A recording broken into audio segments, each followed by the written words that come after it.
Welcome, everyone, to Rutgers at the Voice of College Football. I'm here again with my fabulous co-host, Gabriel Pickup, and we're here for our third time this week because we've got breaking news for you and another great episode. We're going to talk about three things today. We're going to talk about Mohamed Toure. Is he leaving or is he coming back? We're going to talk about the transfer portal and some recruiting news. And finally, we're going to talk about the NFL draft, including some of the players that might get drafted from Rutgers and our top 5 predictions. But let's start off with topic 1, Mohamed Toure. Gabe, why don't you take us on with the news there? Yes, sir. And what's going on, Mr. Jackson Johnson, Mr. Sweet Home Alabama himself? So this news here, right? We had some speculation over the past few days. Mohamed Toure, is he staying? Is he going? Should I stay or should I go? Guitar solo. He is staying for his final season of eligibility. And that comes after frantic tweeted and deleted social media posts, one in particular thanking Coach Schiano and saying Uno out, which suggested that he would be entering the portal. But after taking it down and probably speaking with several coaches and family members, giving it a little more thought, he decides to stay a Scarlet Knight. So he's starting at wide linebacker this upcoming year, and we went over his important numbers and increased role as full-time starter and arguably captain of the defense this year as the only guy on the defense that's been a Scarlet Knight for 4 full years and now going on for his 5th after the COVID year. So it's very important that he stayed, and he did stay, and I wouldn't be surprised if he became captain of the team. Really?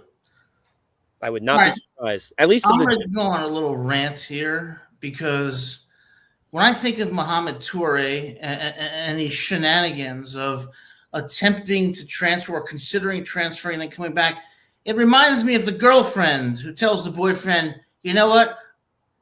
I love you, but I'm not in love with you anymore, and breaks his heart. And then after realizing the grass isn't greener on the other side, comes back begging to restart and respark the relationship. And the boyfriend says, sorry, not going to do it. Now, seems like Mohamed Toure may have been doing something similar here. You know, where's the loyalty to Rutgers? Where's the commitment to the program? Are you so easily willing to take him back? He's been loyal for 4 years, Adam. He's the only guy that's been on this team for 4 years. And I would say this. He wasn't the girlfriend that realized the grass wasn't brighter on the other side because he didn't go anywhere or commit anywhere or even enter the portal. So he didn't get the chance to do so. So I would argue. So you're saying he never entered the portal? So then why would you? He never entered the portal. He just put on a tweet saying that he was out and thanking Coach Schiano. Okay, so there's really no difference. I mean, maybe he didn't formally sign the divorce papers, but it sounds like even though he was there for 4 years, you know, that's all great and stuff, but it seems like he was ready to go if an opportunity provided itself. Am I wrong? No, you're not wrong. But a lot of people in his shoes would have done the same thing, probably second year with, another bad record, another bum year. But he stuck it out, and he's seen back-to-back 7 and 6 years, and he's looking to build upon that. And he's 100% in if he's still on this team. Schiano made sure of that. I'm sure he did.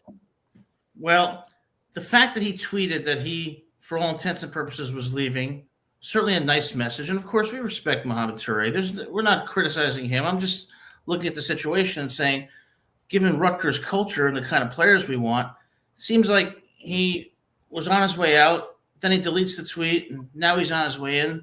That kind of indecision, I don't know. Yeah, I want people who are loyal, who want to build that culture and build that championship program. So that's why I'm a little bit. See, what I would say is it's like if Myles Garrett actually got traded. Right? No Browns fans would hate him for it because he's been there so long, longest tenured Cleveland Brown, and he decided it was time for a change of scenery, and Browns fans wanted him back. I think it's the same thing for Mohamed Toure.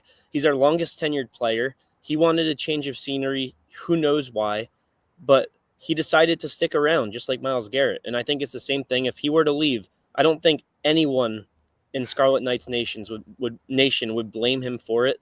But I think we're all happy he's back. So I think he might be in the minority here. Fine. I'll stand alone and say I'd blame him for it because if you've been there for 4 years, you should be a leader.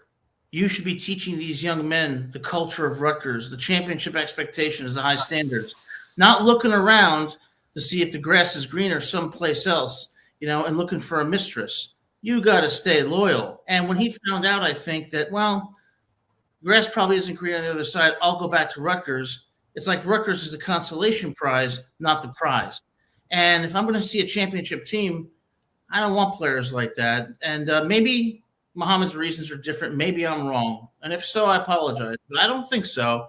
So on this, we disagree, but disagreement is good, especially at Rutgers at the voice of college football. Yeah, strong disagree, man. Strong disagree.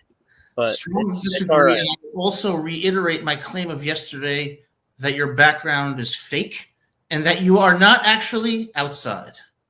I'm with Austin here. I don't know who hurt Adam, but I hope you're okay, man. I hope you drink some matcha, maybe become a matcha guy if you aren't. I drink green tea, preferably Right. chilled. It's quite delicious. All right, fair enough. Yeah, I'm not really a tea guy, but I am an outside guy, and this background is real. And you know what else is real? Unfortunately, Shedrick Rhodes, right tackle, entering the portal. So he was backup right tackle, listed backup, but he was ranked 43rd in 2027 top 247 by 247 Sports. So he's a huge prospect to lose. Now, Ty Needham, our right tackle, despite what Coach Pat Flaherty said, our offensive line coach, he needs to stay at left tackle and not move to tight end because with Shedrick Rhodes leaving, the plan was to maybe shift Taj White from right tackle to left tackle, but now we can't do that without Shedrick Rhodes. So it provides another loss, another depth piece gone, and another future piece maybe for that glorious 2026 year out the window. Well, those are good points, Gabe. And as we move on to this second topic, transfer portal and recruiting, I can't help but see a parallel between Shedrick Rhodes and Mohamed Toure. And here's the parallel. Shedrick Rhodes, 6'5", 300-pound offensive lineman. He came to Rutgers after how many seasons at Ohio University? 4, where he appeared in 37 games. So 4 years at Ohio, he decides to jump ship. Mohamed, 4 years at Rutgers, decides to jump ship, but then changes his mind. I say as far as both of them go, they both should have been leaders, not looking to go elsewhere. And I once again may disagree with you, or maybe we do agree. Good riddance. I think it's a big loss on paper, but yeah, I mean the fact that he was only here for I could have made myself a hot dog and he would have been gone by the time I finished making it. So that does suck. Similar to Jalen Matthews. But I just think I don't want to keep diverting back to this, but with Mohamed Toure, he was here a long time, longest tenured Scarlet Knight. And I think when it comes to Shedrick Rhodes at Ohio, I'm sure they feel great about him over there and wish him nothing but luck.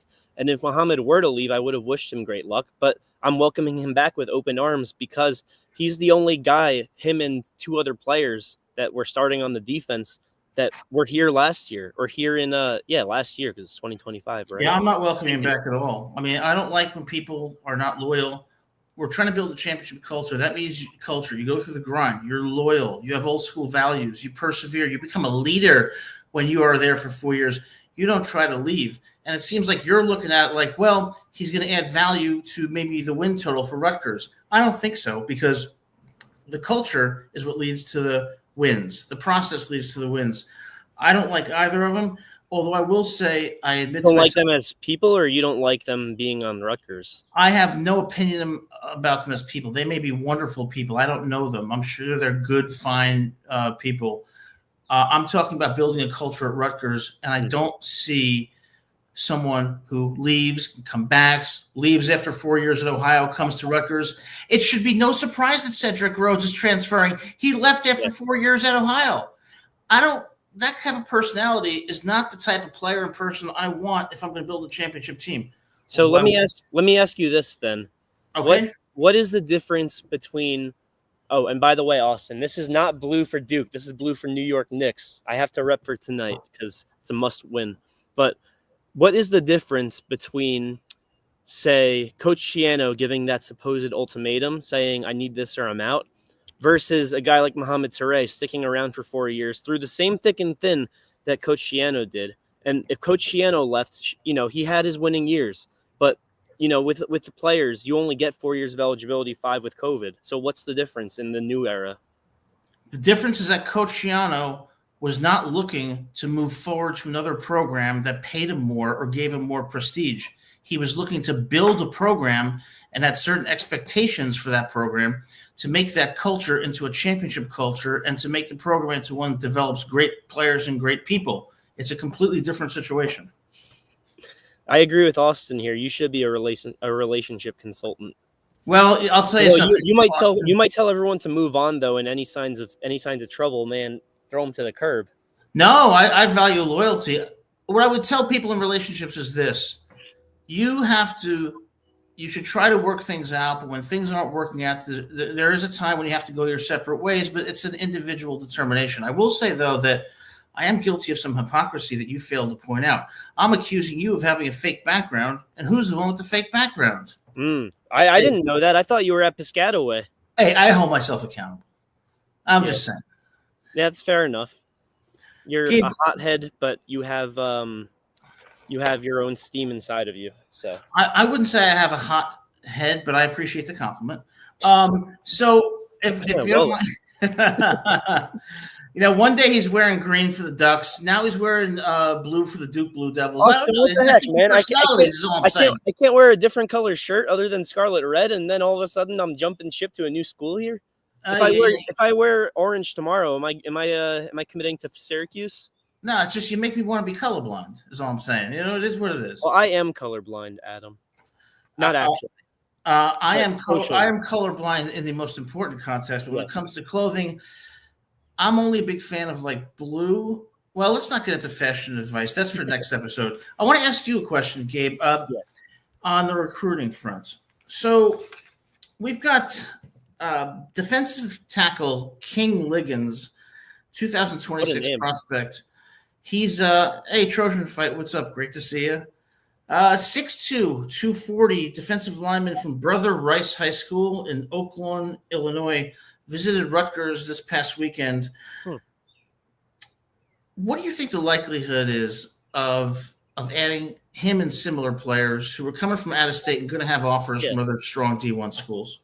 So I like that a lot because that's far away enough to the point where there's something there if he's visiting Rutgers, if he's flying halfway across the country to visit Rutgers. With guys in like Pennsylvania, New York, Delaware, what have you, it's sort of like hit or miss because there's so many nice schools in the area, in the Northeast, in the East Coast in general. But with recruiting, you said his name was King Lindsley? King Liggins. Liggins. What a sick name that is. I would be all for having a king on this roster. And the fact of the matter is he must have some relationship at Rutgers or, Coach Shiano, he was on the Buccaneers, right? But I don't think he was on the Bears or anything. No, Buccaneers, Ohio State. So I'm wondering what the connection is. What made him think, hey, Rutgers might be the place to go? I'm sure that we're looking all over the place, but I wonder what made that letter in the mail stick out with the Scarlet Knight logo on it.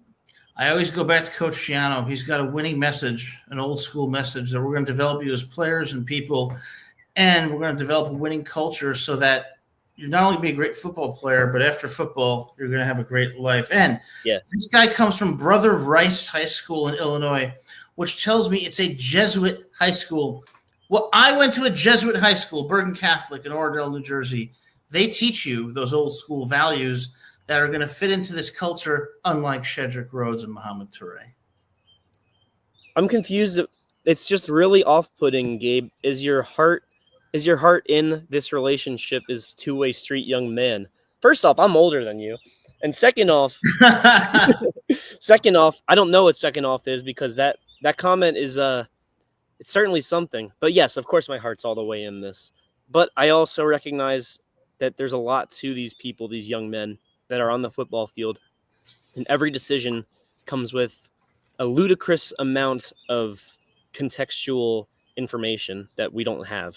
So it's tough for me to judge these young men as people when they jump ship, supposedly, or they, they get recruited elsewhere and they consider it, or they come back, or they get recruited to here. It's tough for me to judge them. With Yeah, guys like Nico, I mean, that's pretty straightforward. But most of the time, it's tough for me to judge unless it's clearly about money. yeah, I think Gabe, you make a good point. I mean, and the people watching this show should understand. I'm not personally attacking Toure or Rhodes. I'm not saying they're bad people. I'm sure they're fine, wonderful people. And like Gabe said, I don't know the context of their decisions, so we have to show some understanding and empathy towards that. And the fact that their brains aren't fully developed yet, right? And you make decisions until the day you die that you that maybe aren't correct, and maybe you regret. Whether there's the whole cliche, no regrets. Everyone regrets something though, and Yeah, we but in the don't know. We don't know. in the end, what I want is players who are all in for Rutgers, just like Michigan's players were all in on that 2023 national championship team. So Yeah, it's less of a criticism of them and more of what I hope to be the profile of the players who are going to play at Rutgers, who after 4 years want to play more at Rutgers than they did when they started. yeah, absolutely. And I would love to have King on board. I would love to have anyone West Coast, Central, North Texas. We can get some good guys on North Texas. We already have, whether that's North Texas or a rival in Penn State. I'm welcoming all programs aboard. JMU, we got two guys from JMU, both on the D line and both looking to make a huge impact. Isn't that So an academic school? it is. But guess who was ranked number 9 for pass rushing transfer? Mr. Eric O'Neill. Eric O'Neill is going to be a stud. So is Cam Miller, Jet Elod, and Doug Blue Eli. I love players with colors as middle names. Blue, just like what you're wearing. Mm-hmm. Go Knicks, baby. So all right. John Starks, I predict, gets 30 points tonight. Oh, maybe 25, 30 years ago. Yeah. Well, let's move on to our third segment. Yeah. This one is a really fun segment. This is where we're going to finally battle it out because you seem like you want to disagree with me today, insult me, and make me feel bad. So we're going to have to resolve this dispute. I know exactly the way to resolve it. Yes. We're going to talk about the NFL draft. We're going to talk about a few of the Rutgers players and see where we project them going. And then we're going to have a competition between me and Gabe predicting the top 5 picks. And the loser, which we will determine tonight, will have to wear a blindfold on the next show. Yep. And if it's a tie, then we both have to do it. Obviously, someone will have to take it off every few minutes, look at the comments, but that should be fun. If it's a tie, you will have to do the show from sitting high above that tree behind you, in between those branches. How can I sit in a green screen, Adam? Oh, who knows? You might fall, and you might not be able to get up. Oops. Yeah. We're in a funny mood today, guys, because the excitement of the first round of the NFL draft coming. And the fact that I can put all this transfer portal mess behind us in 31 hours and 41 minutes. I look forward to it. Absolutely. Well, Gabe, let me ask you this. Since you have been a champion, an advocate, a warrior. Sorry, there was a hornet flying above me. I hope it stung you. No, it was carrying something. So. Oh, darn. I'm just joking. Gabe, you've been a champion, a warrior, a spokesperson for Kyle Monangai all year. 5'8", 211. His NFL prospect grade is a 5.82, suggesting he's average backup or special teamer. I'm not sure if I agree with that. Why don't you take over and tell us where you think he's going in the draft and what his prospects are in the NFL? So I think the safest pick for him would be 6th round. But realistically, 4th round to undrafted is his range. Maybe a 3rd round pick, but that would be a big reach in my opinion. But he can definitely be a steal, a draft steal or an undrafted free agent steal. We talk about his power for his size. We talk about his mobility on his feet, his shiftiness, his ability to even block for the quarterback. This is a guy that every team should want on their roster. And I'm saying he's going to be a 6th round pick, but value-wise, I think realistically, from the outside looking in, I think he would be somewhere in the 3rd to 4th round in terms of overall talent in this draft. Those are great points. And one thing I'll say is when Coach Schiano verbally says to the press how much he loves a player, that player is going to be someone you want on your team. And Coach Shiano has always been a big champion of Kyle Monangai. And Coach Shiano's instinct and his knowledge, I trust. And from what I've seen of Kyle on the field, I think your prediction's about right. And I think the future, his NFL future, is uncertain, but definitely deserves a chance. Yeah, I mean, floor obviously is practice squad, but to me, his ceiling is like I think I've made this comparison before. It's sort of like a Sonny Michel when he was in his prime. Yeah, he was excellent. He was great. Super Bowl winning starting running back. You know, we knew that he wasn't quite like elite or Pro Bowl, but he was sort of on that fringe of like solid starter before injuries and then getting kind of taken out of the rotation there. But that's sort of what I think of him as his ceiling, is like the rookie year, sophomore season, Sonny Michel. All right. I think that's a good comparison. Now, I'd like to move on to this player. We've only got 3 players left. Then we're going to do our top 5 rankings. Then we're going to take a call from our great friend, Austin Williams. There is one player I want to talk about if you don't mention him, but I have a feeling you will. You can talk about whoever you want, because whenever you mention a player, they are always relevant, particularly in this context. I want to talk about Holland Pierce. Ooh. Holland Pierce, offensive tackle for Rutgers. I think he should be banned from playing football because he is too big and dangerous. 6'8". Yeah, that guy's a tank. That guy's an absolute unit. 6'8", 41. Yeah. Prospect grade is 6. He rates as an above average backup. No, he is not a backup. That's crazy talk. He should be a 3rd round pick. He won't be, but he really should be. Like, he's probably the safest Scarlet Knight prospect in the draft. But he's probably going to fall. I mean, I hope he gets drafted. He's probably going to fall from the 5th to 7th round. I wouldn't even say he goes undrafted. I think he will get drafted. I agree he's going to get drafted. I would say 5th or 6th. I mean, his prospect grade is 6, above average backup. And by the way, I don't know what an above average backup means. How do you determine if someone's an average backup on the offensive line versus above? I don't know. It seems subjective. How about we go here's another person I'm curious about. Robert Longerbeam, 5'11", 175. Prospect. I'm glad you mentioned him. I'm sorry? I'm glad you mentioned him. That was the guy I was going to bring up. I thought you were going to bring up Ethan Cali Jimenez. Yeah, let's draft him a year early, hey? See what AJ has in stock. We can roll with one quarterback this year. Well, Longerbeam has the exact same. Longerbeam, a cornerback, has the exact same prospect grade, NFL prospect grade as Monangai, 5.82, average backup or special team, or what do you think? So, I don't think he'll get drafted, but based on meeting with all 32 effing teams, he should be drafted because that shows how badly he wants to be an NFL player, and it's a guy that you want in your locker room. But I don't necessarily see him getting drafted. Do I think he'll get a practice squad opportunity? Absolutely. I agree. I think at best an opportunity, but probably doesn't make a team. Last person I've got on the list, Gabe, is Keontae Hamilton, defensive tackle, 6'3", 300. Prospect grade, the lowest of all 4 of these guys, 5.68, bottom of roster or practice squad. Do you see any future for him? That's an ugly last sentence. But it's funny because the tangibles you mentioned before that are elite. You would 6'8", you said?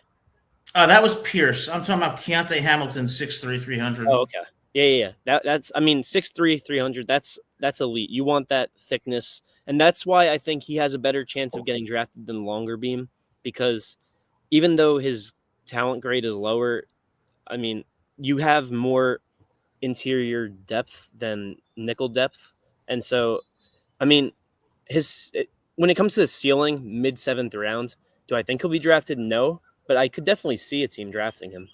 All right, so let me just ask you one question about him.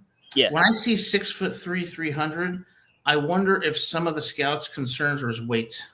Oh, I'm sure, but that also means that as long as a quarterback is playing not in the pocket, but hands to butt, getting a snap off, there's a chance that Keontae Hamilton makes an impact every single time.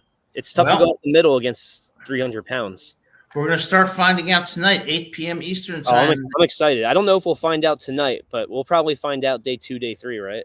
Yeah, we'll probably find out tomorrow or this weekend. But We're going to find out after all the discussion, all the commentary about who's going in the first round, who's not. Let's resolve our disagreements and our Yes. discord by predicting who will be in the top 5. And this will be resolved tonight. And Gabe, if you want me to buy you a blindfold, I'd be happy to send one to you via second day air. I was just going to put a tie around my forehead. Hopefully I don't lose too much circulation. Let me buy you the blindfold. I promise you I'll get something fashionable. I have enough forehead. It's okay. I don't need all of it. Oh, is the Hornet back? Yeah, he keeps on coming around. Well, that's because you disagreed with me before, and nature did not like it. Nature says laissez-faire, let things be as they may. And if that means guys want to come back, I'm all for it. Seize the day. Okay. So, Gabe, I got my top 5. Yes, I think we'll both go with the same first pick, but let's hear it. Oh, well, why don't you start out with number 1? So I don't think he's number 1 talent. Do I think he's the best at his position? Yes. Either him or Jackson Dart. But it's a pretty consensus number 1 pick just because of all the rumors. And this guy's going on Twitch talking about how great the Tennessee Titans are who hold the number 1 pick. It's Cam Ward. I mean, pretty much everything ties him to that number 1 pick. There was speculation that Travis Hunter could be first, Abdul Carter, but I think it's pretty safe to say Cam Ward will be the first overall pick. For the first time on this great show, we agree.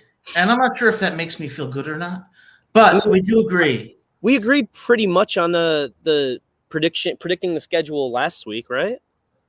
I mean, the only thing we disagreed on was that Washington game. We did agree, and it was kind of sad because it came down like 6 and 6 and 7 and 5, right? Yeah, you said 5 and 7. I said 6 and 6. Yeah, but we did agree. You're right. I'm going to agree completely with Gabe. As usual, he makes sense. Cam Ward's going number 1 from Miami. And you know what's crazy is Mr. Adam Schefter, sorry for cutting you off. Mr. Adam Schefter said that he would have been ranked around number 7 quarterback in last year's draft. Oh, I want to say one thing, though. Cam Ward should get up there and disavow the turnover chain. And say, Miami, you're in the rearview mirror. You can take that turnover chain and shove it. I don't know if he'll do that. Who do you got at number 2? I got, speaking of 2, Mr. Two sides of the field, Travis Hunter. Travis Hunter. Why? He's top. I mean, here's the thing, right? He's so difficult to give a ceiling and a floor. Is he the next Deion Sanders? He's people are trying to say he's Shohei of football. I don't know if I see that. I mean, I see the dynamic, I see the comparison, but I don't know if I'll see the results. People are saying he's this super elite cornerback. I don't really see it. At most, I think he'll be Pro Bowl cornerback, maybe like a backup Pro Bowl cornerback, and maybe he'll get some wildcat plays on offense. But I don't think he's going to be both sides of the field. Do you? No, I don't think so. I mean, I still think he'll go number 2 because the Cleveland Browns are desperate for a big name. They need some ticket sales. Well, I don't even have Hunter in my top 5. Ooh, okay. Well, he's going to be a top 5. It's just a matter of where in the top 5. Well, I don't think he's a top 5 pick. I think he's a top 10 pick. But, wow. I'm feeling happy today. And when I think of happiness, I think of Happy Valley. And when I think of the number 2 pick, I think Abdul Carter is an absolute beast who is going to terrorize offensive lines and quarterbacks. I got Abdul Carter from Penn State, number 2. Thoughts? I mean, he's going to be in the top 3 100%, no matter what. So I like that pick. If I move on here, I actually have him at 3, but I could totally see him going second. I mean, realistically, he may be the best player in the draft. So if you go best available, he should be number 1, but I have him at number 3. That's fair. I mean, it's hard to predict, but one thing I think about, Abdul Carter has those intangibles, those unteachable skills that reminds me a little bit of Lawrence Taylor. And we'll see. But for number 3, I think we're disagreeing here. I've got number 3, Ashton Jainty from Boise State, the running back, going at number 3. Definitely a top 3 talent, but Adam, I think you're going to be wearing that blindfold tomorrow. If Well, this sometimes it's better not to see things. True. Yeah, very fair. So Ashton, I don't have in my top 5. I have him in my top 3 talent for sure. And if it's best available, he should be number 3. But I don't have him in my top 5. So I guess it's similar to Travis Hunter for you. You've got Abdul Carter. I got Abdul Carter number 3. Yep. All right. Well, I have a shock pick at number 4. A shock pick. Jackson Dart. Jackson Dart will be drafted. He will not be drafted in the top 5 because he was a victim of DJ Lagway and the Florida Gators after throwing those 2 interceptions. I'm going way outside the box here for number 4. You know, I live about an hour and a half from Athens, Georgia. One of the best college towns anywhere. Great tradition, great people. I'm going with the surprise pick at number 4, Jalen Walker from Georgia. Wow. That is a very big surprise. You know, I don't know if he's ranked top 15. I would hope he's ranked in the first round for you to say that. I don't know where he's ranked. Like, I keep looking at mock drafts. Not that I studied them to make my top 5. Right. I was just for, content purposes for at the VOCFB on Instagram and X. Give it a follow if you may. We're building something big, including a new website. So stay tuned on that. But really, it just came down to, for me, number 4. And these number 4 and number 5 guy, they share the same first name. Number 4 from LSU, Go Tigers, the offensive lineman Will Campbell. And I think that the Patriots and him are basically a jigsaw fit. They've seemed to be rumored for about a month now, and I think it's sort of like Romeo and Juliet. You can try to keep them apart. You can say the Patriots should get this guy, a playmaker, but to me, it's destiny. Well, that's what most experts seem to say, and you're probably right on that. USA Today Sports has Jalen Walker going number 8. Okay, so maybe I was a little disrespectful there. Yeah, that's okay. That's okay. We've come to expect that from you, so it stings less. Well, I hope it stings less because I need this damn Hornet away from me. Yeah, be nice to Gabe. He's a very intelligent, great commentator. He doesn't deserve that right yet. Number 5, I'm going off the board again. I'm going a little bit crazy. Yeah, you are. you know, a few years ago, I had the opportunity to visit Ann Arbor, Michigan. Beautiful campus, real nice. Stadium is right on the campus. And I learned about a guy named Mason Graham from Michigan. That's not off the board. He's a stud. I could see him going 4, but I put him at number 5. Gabe, do you have Mason Graham at number 5? I don't, but I want to reiterate something. He is a top 5 talent, and based on best available, he would absolutely go in the top 5. And Austin says Adam is crazy, but he's our crazy. So that's what my mom says. I'm sure you've heard that before. That might be Dave. After saying that I'm good in small doses.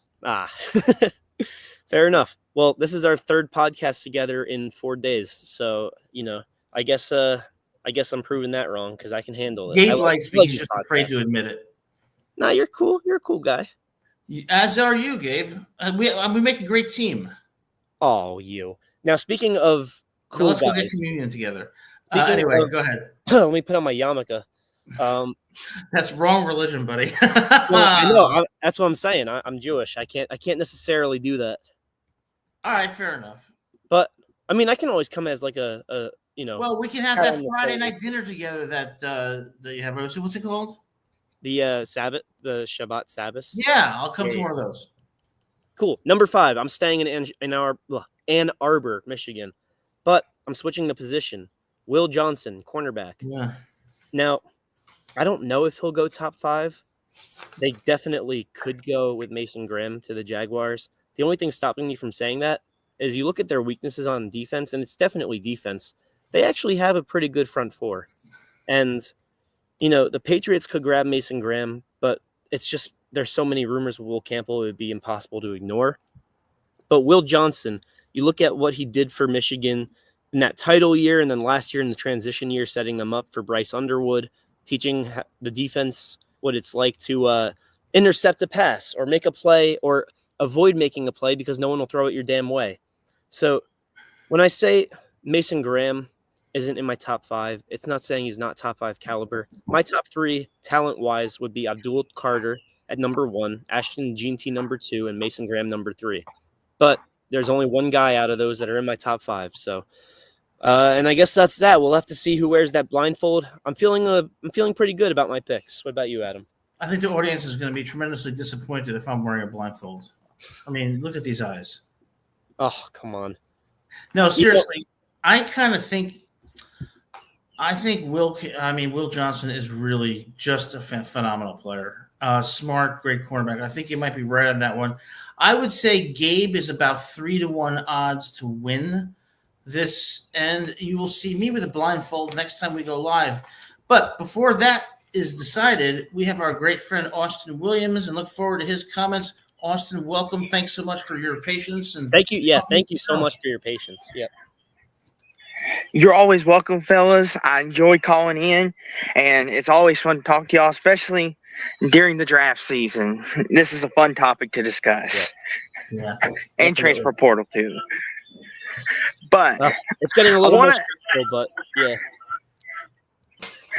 I like what y'all did there, and I like your all's picks. I think there's potential in all of them. Now, Will Johnson, he's a guy that I've got my eye on as a Cowboys fan that I would love to see in Dallas. Yeah. I think he would pair very nice with Trayvon Diggs, and he was really good at Michigan. What about, don't you guys have, is it Deron Bland? There's someone else, right? Yes. That got a with interception? We have Bland, Diggs, Curse, and I can't think of the other one off the top of my head at the moment, but so you're Will Johnson would be a nice okay. Yes. And he would be a nice pick at number 12 if he falls that far to us, which I would not be surprised if he does go top 5, like you all are saying, because he is that darn talented. Yeah. I mean, watching him at Michigan, and I'm sure you guys know just as better as me being Big Ten guys, Will Johnson's a ball hawk. He had that pick 6 against Fresno week 1 of the season that sealed the game. And that was just all him because Mikey King, the quarterback for Fresno State, made a terrific throw. Will Johnson's just that darn good of a ball hawk. So I could see him going top 5. So I got a 2-part question for you then. The first one, which Michigan player do you think goes first, Will Johnson or Mason Graham? Oh, I'll say Will Johnson. Okay. Because that to me was the most difficult decision because it feels like Mason Graham should go first, but there's no other secondary defenders in that top 5, so that's why I went Will Johnson. I think it's honestly really close, in my opinion, but I feel like Will Johnson, the fact that he's such a ball hawking defender, I feel like that gives him the slight edge, not by much. You know what I think makes a big difference here between where they go? The fit and the needs of the teams in the top 5. Yep. Yes. So my second question, and before I say it, this whole list is basically made with the assumption that none of these picks will be traded, but a lot of teams are going to trade in that first round. So this could be all over the place. If someone trades up to number 1, they're probably taking Travis Hunter. So Cam Ward wouldn't be number 1. And so on and so forth. But my second question is, you're saying you want Will Johnson on the Cowboys. Are you then saying that Deron Bland should be traded? No, I think Bland has got a home here in Dallas. I think he's really special, and I think if we can make it work, I would like to keep all 3 of them. That would be tough. There's nothing better for a team. Well, you could say defensive line, but when you have lockdown corners, that's and when you have a defensive line that has talent and speed and disrupts the quarterback, you've got a recipe for a championship defense. And I'll say this too: I wouldn't mind taking Ashton Jeanty if he falls that far either, because we do need some help in the running back room. Yeah, but you guys lost Dowdle, right? No, Dowdle's still there. He's still on his rookie contract, believe it or not. So this is a perfect time to get the running back room going. Yeah. But I want to say this. I could see Kyle Monunga being taken early second round if the opportunity is. You heard it here first. From Here's Austin. why. Here's why. There's always those one or two teams that make a trade up, or maybe a team sitting there that makes a pick that we don't see coming. I feel like Monunga's going to be that pick. A lot of people that never have watched Rutgers are going to be like, "Who the holy heck is this cat?" And then he's going to be, I think, a superstar in the NFL. You're saying superstar? Yeah, I think Kyle Monunga is going to be a superstar in this league. It's music to my ears. I tell you, a courageous pick, and I respect it, and I hope it happens. I'm a little skeptical. I'm going to tell you why, and this is a question for both of you.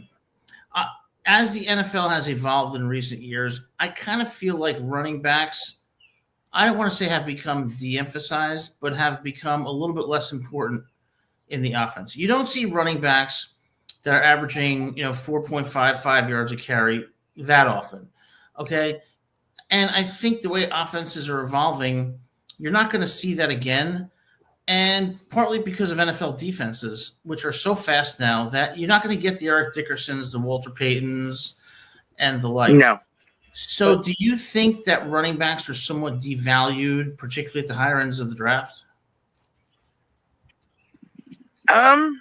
I do, because we have seen the Todd Gurleys and the Ezekiel Elliott's of the world where they had great rookie years and then they get paid big money and then their knees go out on them or their hip or something ultimately causes them their downfall. Todd Gurley, mind you not, he was only 29 when he had that really bad knee injury.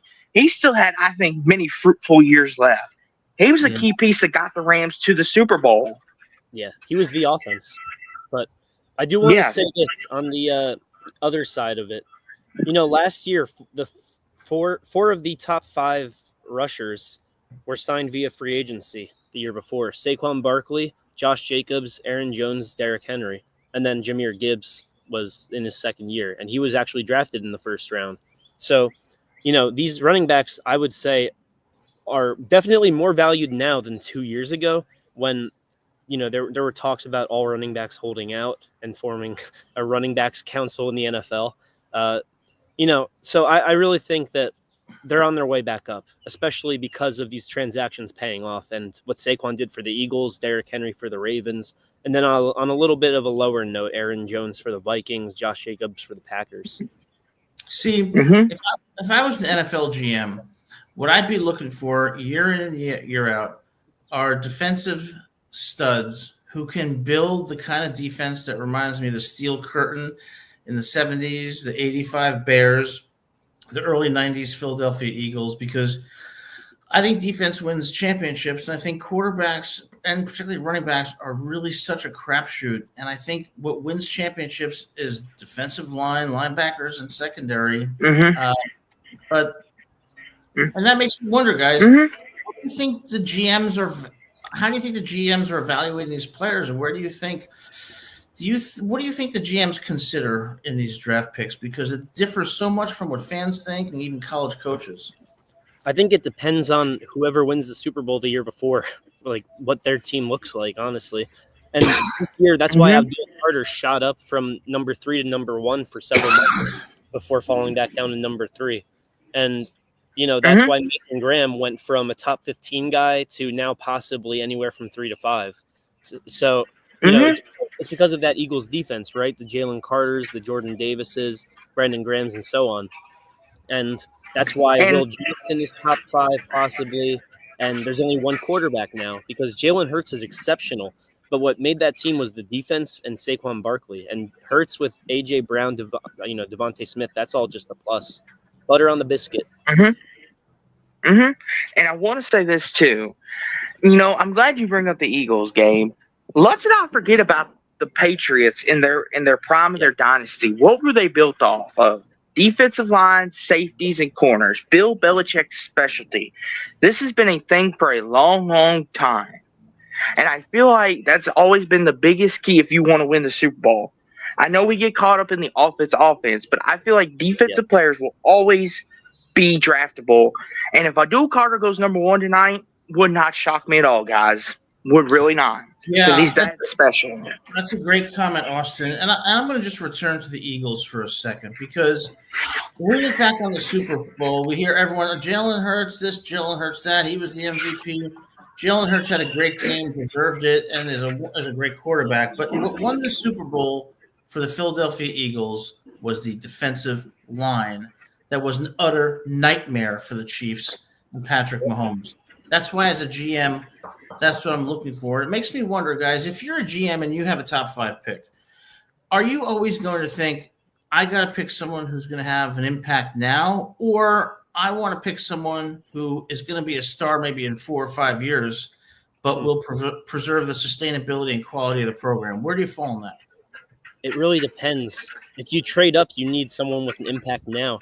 But if you're drafting, you're looking for the future. But it's so tough because if you draft a quarterback, you give them one bad year, and then that second year is their do or die year in most situations. And, with other players, they'll just fizzle out of the roster over 4 or 5 years, whatever. But that's why when you look for an impact now guy, it's not at quarterback, it's at defense. I agree. And here's the thing, too, guys. I want to bring this up. So the Green Bay Packers are notorious for doing this. Is they never draft a wide receiver in the first round. They rarely ever do. They always take them low. But they develop at such a high level. Yeah. Like, you think of names like Randall Cobb, Jordy Nelson, Greg Jennings, James Jones. Even recently. They were not. Their wide receivers last year. Yes, Romeo Dobbs, Christian Watson. They're all really good players.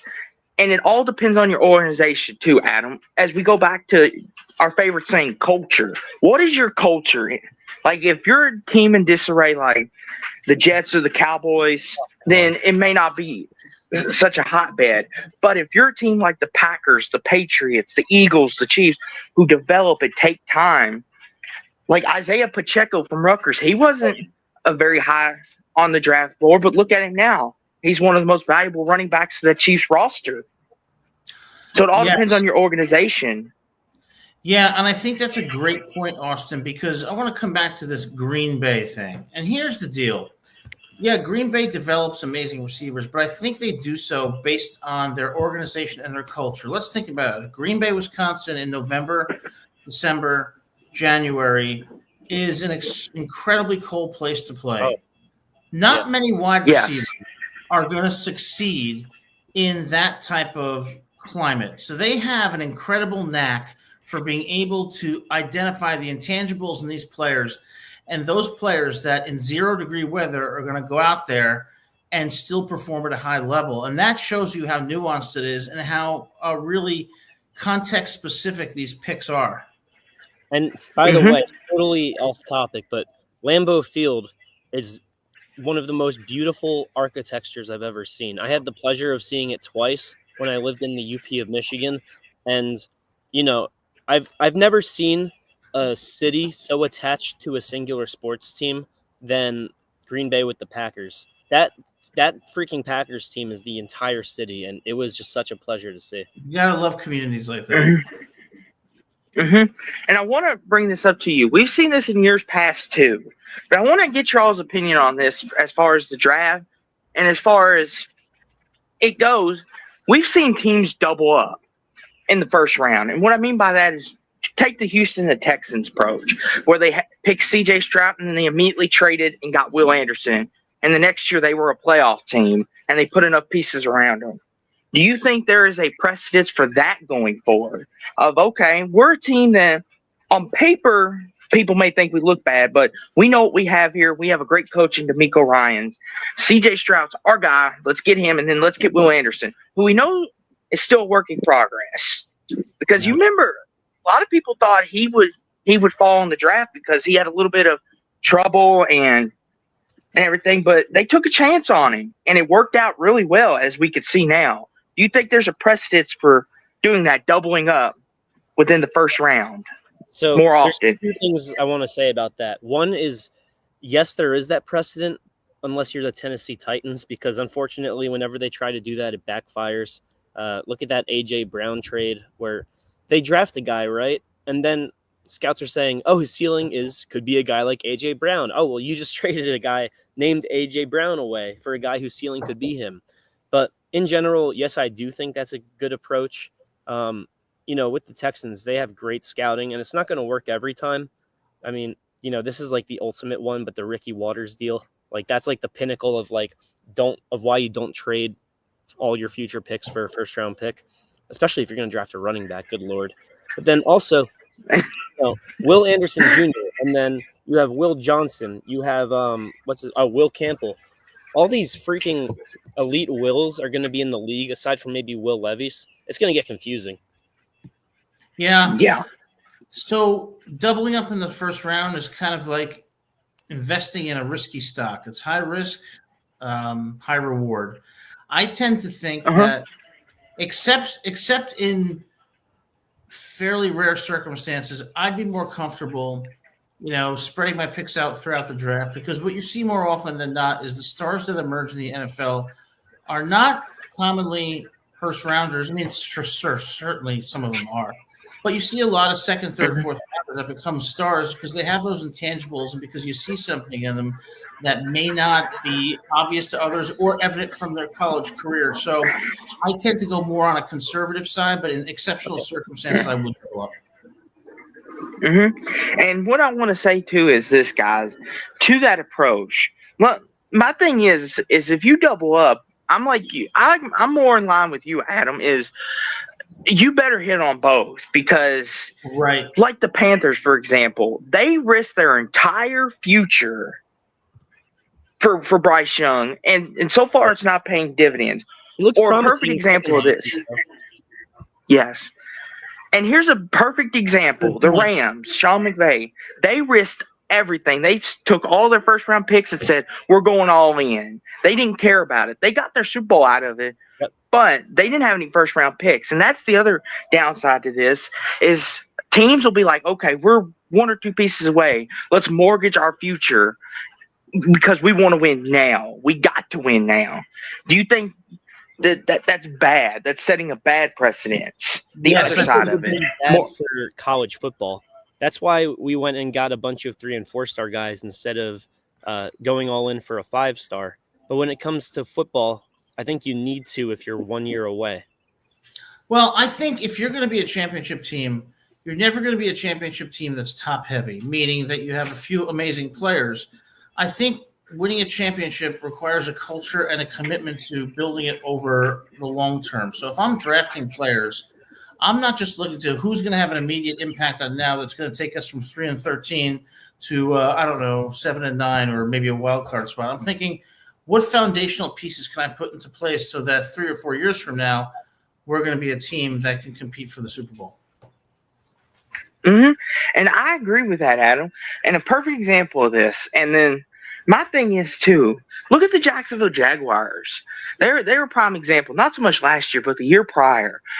Drafting Trevor Lawrence, drafting his teammate Travis Etienne, Trevor Etienne. Yeah, Travis or Trevor, one of them. I forget Travis. Which brother it is. Travis, okay, I had it right. And the Jaguars were able to build a defense. Josh Allen out of Kentucky. They built it over an entire draft, and it took them to a wild card. And they won the division that year. And that's what gives me hope for these college kids. That, hey, you may not be a first round, second round, bona fide stud, but there is always a team that's willing to take a chance on you, and you could be the impact that takes them over the edge. Yeah, and remember, perfect example. Yeah. I was just gonna say real quick, Adam, wrong one. Oh. Tom Brady, he's the perfect example. Oh, okay. Yeah, I didn't want to hear about Tom Brady anyway. I'm a Jets fan. But go ahead, Adam. My apologies. No, I think you make a great point. And I think there's a difference when it comes to that great example you brought up with Tom Brady and Bryce Young. So the Carolina Panthers are a terrible team. Now, they draft Bryce Young, who in my view is going to be an amazing quarterback. But you're putting Bryce Young in a nearly impossible position when he doesn't have the team around him. It's not that Bryce Young has performed poorly because he's bad. It's because he didn't have the team around him. So when you draft a quarterback and become so top-heavy like that and don't have the players, you're not going to go anywhere.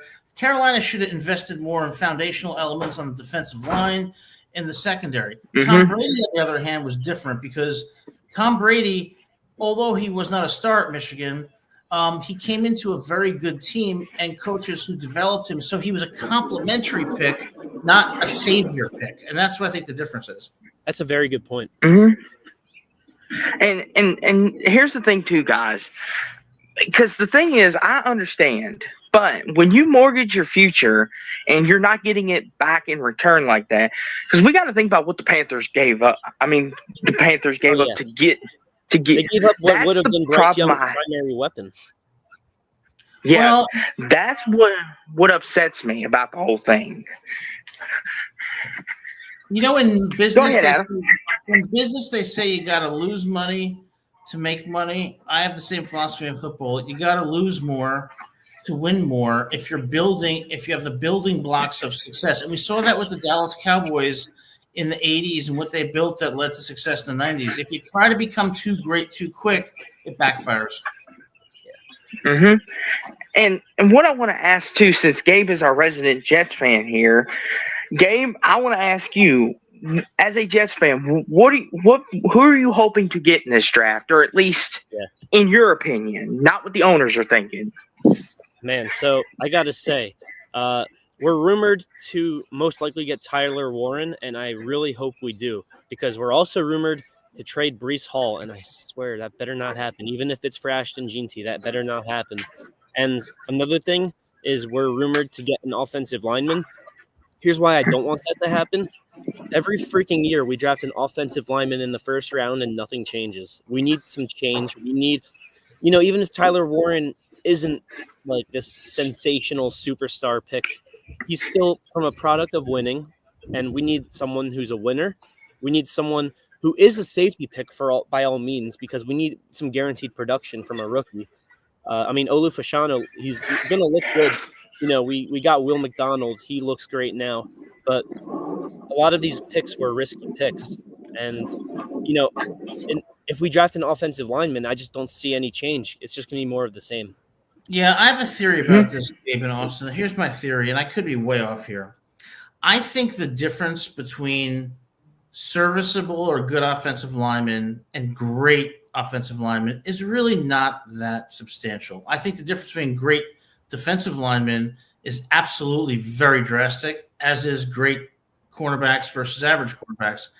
But I don't think on the offensive line there's that much of a difference between good and great. So when I see early draft picks on the offensive line, I shake my head. Fair. And that's the thing too. Well, here's the thing, like Will Campbell, y'all mentioned him out of LSU. There's something about that kid that people are projecting him to go as high as he is. So there's something there. Now, is it a product of the system he was a part of at LSU? Possibly. That is always a possibility. But if he goes to a team, say, like the Bears, who do not have many, their offensive line is not, it's very young, and there's not a veteran piece next to him, then that could be troublesome. But if he goes to a team, say, like the Cowboys, or if he happens to fall all the way down to the Chiefs or something, God forbid, something that we don't see, then that could do wonders because you got a veteran next to you. It's when you have a young offensive line who's all learning on the fly together, that's when I think the development gets struck, in my opinion. That's my theory.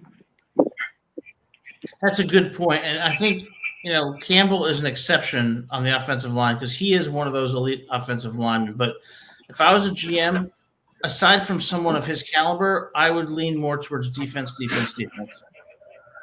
And last thing I'll ask you guys, sure, real quick, is Shedeur Sanders.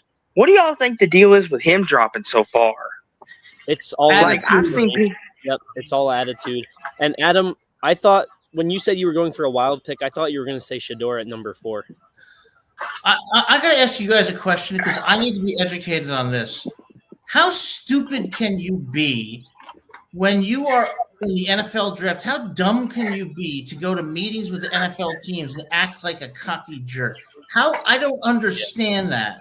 You would think they were trying to put their best foot forward, like Jalen Milroe, for example. How stupid is that? I don't understand that. Yeah, I mean, I was rooting for Dion when he first got to Jackson State because I thought he was doing a great thing for an HBCU school. But ever since he switched over to Colorado, he's been instilling this like arrogant culture, quite the opposite of Shiano, to be frank. And it's just something that it's really grown worse, especially with all these expectations and the media coverage, getting a Netflix deal out of it. And then Shador starts rising in the rankings. Hunter's a guaranteed top 3. And to me, that whole system is a wreck. And Dion just got that extension, and I think it's going to doom every top prospect in Colorado. And I want to say this, too, to your point, Adam. I think that the problem with it is, don't get me wrong, I love Deion Sanders. He's one of my favorite players in history, and I like him as a coach. I think it's that confident, cocky swagger that his dad carries, that Shador carries with him, that his dad has taught him to carry. And he thinks he can back it up. And don't get me wrong, Shador's not a terrible quarterback. Shador I think he's a really good quarterback. He has his flaws like all quarterbacks, young quarterbacks do. But I think sometimes as my mama says, you get a little too big for your britches. And sometimes you need to get knocked down a peg to understand your position. And I feel like Shador, this might do him some good if he gets knocked down that low. Help him understand, hey, I'm not that big of hot stuff as I thought I was. Yeah. I mean, to me, exactly it's right. Yeah, go ahead. Well, I was going to say you're exactly right. And here's the thing. I'm the type of guy where no matter how successful that I ever became, if I ever did become incredibly successful, I would still be a humble guy. Now, let's assume that there's other people with different personalities that want to have that swagger. Well, before you have it, you better prove yourself on the field. And since he hasn't played it down in the NFL, I think it's a terrible decision on his part because it makes him look bad to the other teams. It reduces his draft stock because who wants to work with something like that? It reminds me of Ryan Leaf back in the early 90s, I think, when he got drafted. What a disaster that was. Yeah, I mean, to me, it parallels the Ball family, but if Lonzo acted like LeVar, like to me, that's almost the parallel of this. And obviously, LeVar never really had a Deion Sanders impact on the field, but it just to me parallels in the sense of you're instilling that attitude on your son and setting him up to be disappointed and be disappointing at least for his rookie year, because quarterbacks you have to be patient. And if he goes to a team that has been losing not just this year, but many years past, you're setting him up to be disappointing to the fan base. And what I've heard is the Steelers if he falls that far, the Steelers will take him, which that's a good culture for him to go to, in my opinion. Like Mike Tomlin, he instills hardworking, values grit, run the football offensive line. We play Steeler football, steel curtain, it doesn't open. So I think that would be a really good fit. It's either Steelers or Saints, I think, and I don't think the Saints will pick him at number 9. But I will say this, though, guys. Thank you for having me on, as always. It's always a pleasure.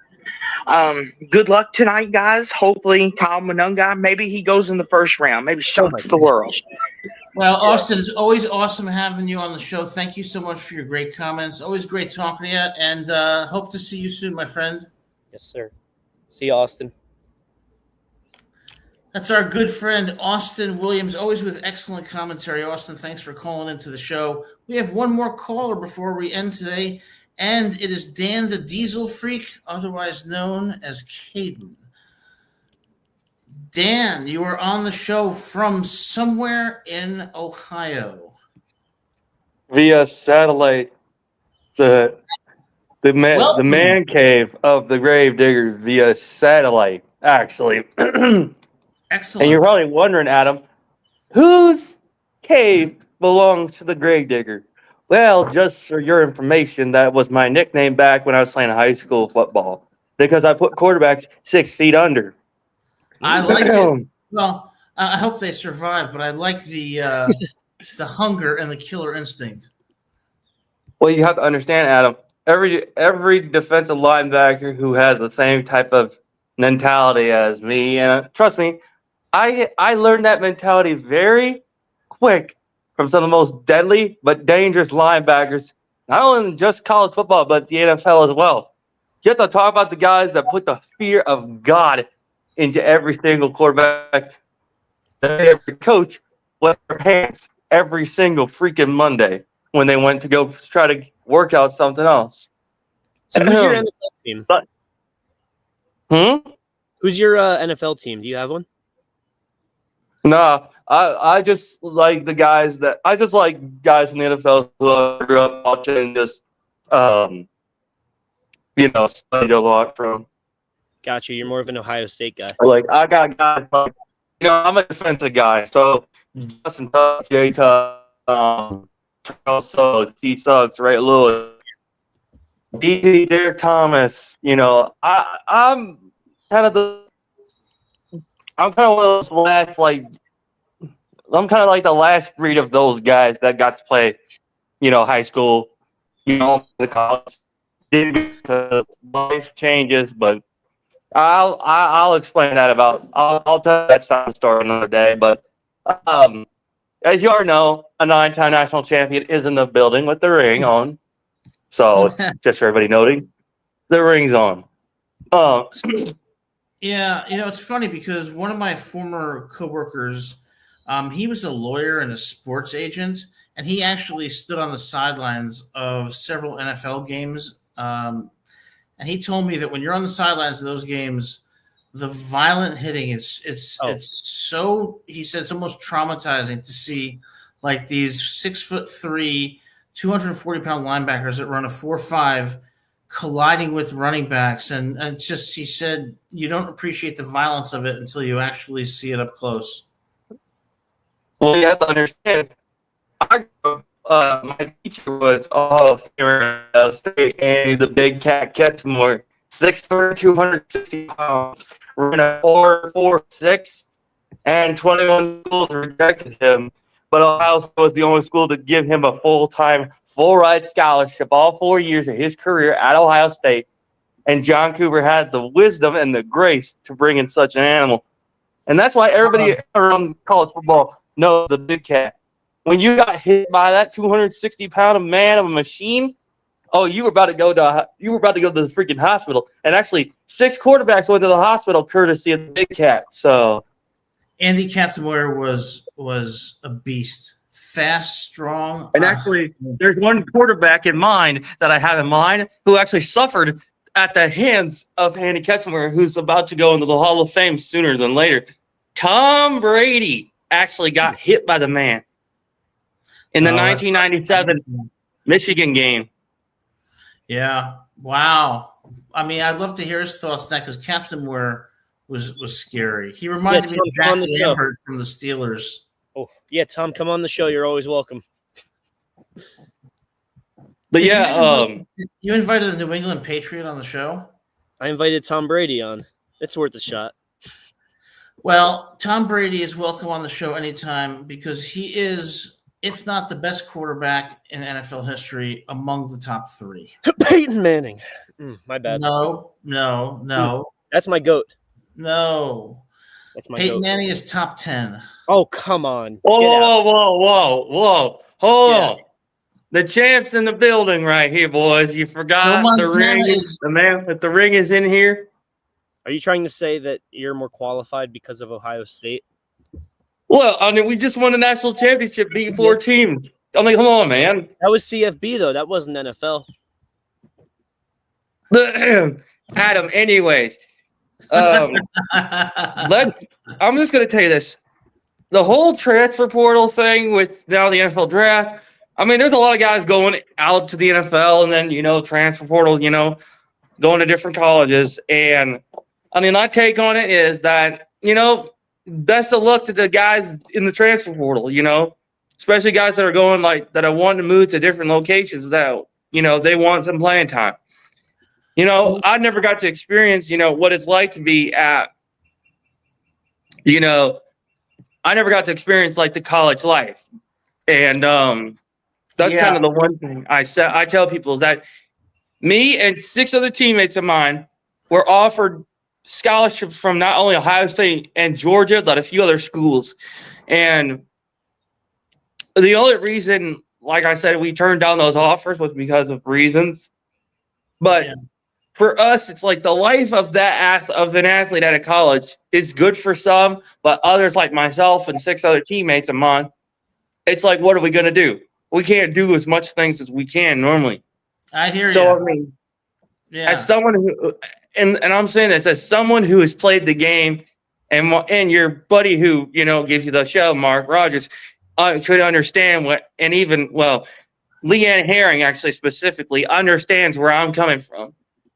No, absolutely, and I think you make some great comments. Unfortunately, we're going to have to stop here because we both are preparing for another upcoming show about the NFL draft. But we wish we continue to keep talking to you. So be sure to call in.